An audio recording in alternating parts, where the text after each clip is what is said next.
Alongside Tony Black, this is Joe Miller, ready for the Division II 145-pound championship match. It's Jim Jones of Chetek Prairie Farm, a 41-3 junior, taking on Scott Rhoads of Kewaskum, a 36-3 junior.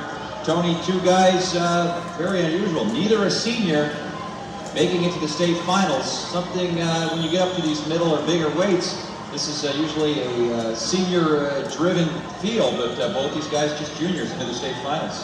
It's kind of interesting. Actually, every semifinalist at this weight was a junior. Not one senior made it to the semifinals. So youth is served at 145 pounds, and that opens the door for a repeat champ for one of these young men with him in the outcome of this match.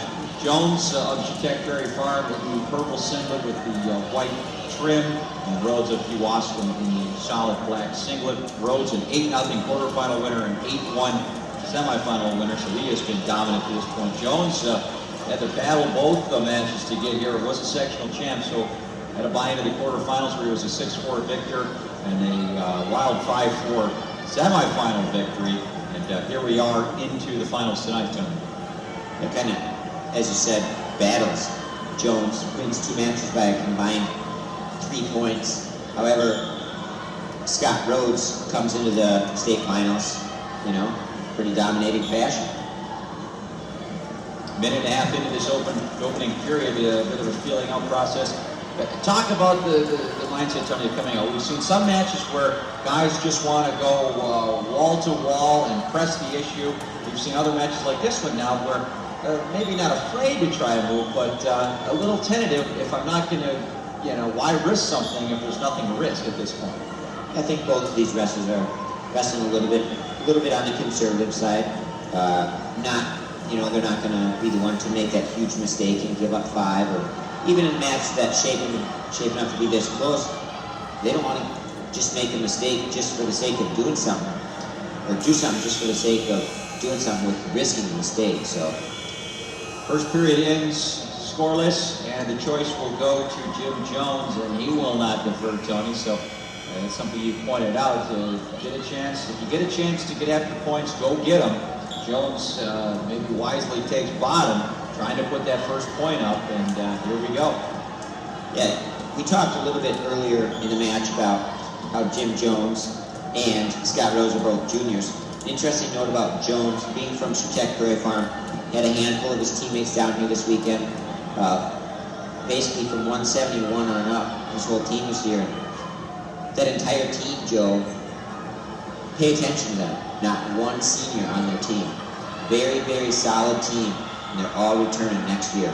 We look at how dominant Luxembourg Casco's been, and finally a couple of weight classes where we don't see a Casco wrestler. Maybe the rest of Division II audience can breathe a sigh of relief. Maybe a team to keep an eye on in the future is Chetek Prairie Farm. Jim Jones in a dogfight right here, Tony, in the 145 final with Scott Rhoads of Kewaskum, also a junior. So a bit of a rivalry that we're seeing born here tonight with these two guys, both just juniors. Yeah, as you said earlier, obviously one of these guys is going to win tonight and be looking for state title number 2 next year. Very possible that they could be at the same weight. Could see him again next year. When we saw one of our champion at 112, Brian Barbio, not in the finals, but had a rematch of the state finals earlier this weekend. Minute plus into the second period, and Scott Rhoads looking very tough on top, riding right now. Jim Jones of Chetek Prairie Farm has the leg in. Referee may stop this with potentially dangerous here. It's usually a little spladle there, but they go out of bounds. The last time we saw a spladle in the state finals. It almost happened there, but they go out of bounds. Yeah, Jones was saved by the edge of the mat there. I'll tell you, from someone who's tried to execute it and been on the receiving end, that's not a move you want to be caught in the state finals or any match. Not a lot of outs there, so at the edge of the match, certainly Jim Jones happy to be out of bounds and start fresh. Exactly. It's pretty painless when you get to come back to the middle of the mat after they stop it right away, where if indeed Rhoads was able to get that move, that's one that inflicts a lot of pain. I'll tell you what, Jim Rhoads has been all over. Scott Rhoads has been all over the map in the second period with tilt and the turn of tense, and now just 10 seconds away from riding out the period. Boy, would that put the pressure squarely on Jim Jones of going into the third period, not getting a point because Rhoads, that looks like that's what's going to happen here, Tony. Rhoads has the choice in the third period, and obviously you got to think he's going to go down here in the third period. So 1 point, all Rhoads needs. Jim Jones not able to get the escape there. Impressive second period by Scott Rhoads. Yeah, Rhoads goes down just as you predicted, I guess, as everyone in the building tonight. Worst kept secret of Madison. Yeah, no kidding. He let the cat out of the bag.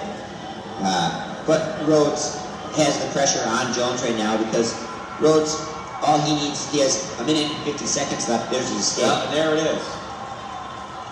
So 15 seconds into the third period, Scott Rhoads, Tony, puts up a number. Certainly a takedown changes everything for Jim Jones, but we have gone 4.5 minutes of 0 points, now the first point. I don't know if I've seen a bigger point yet tonight as far as an escape goes. That is the only points we've seen thus far. Yeah, late in the match, he gets that escape.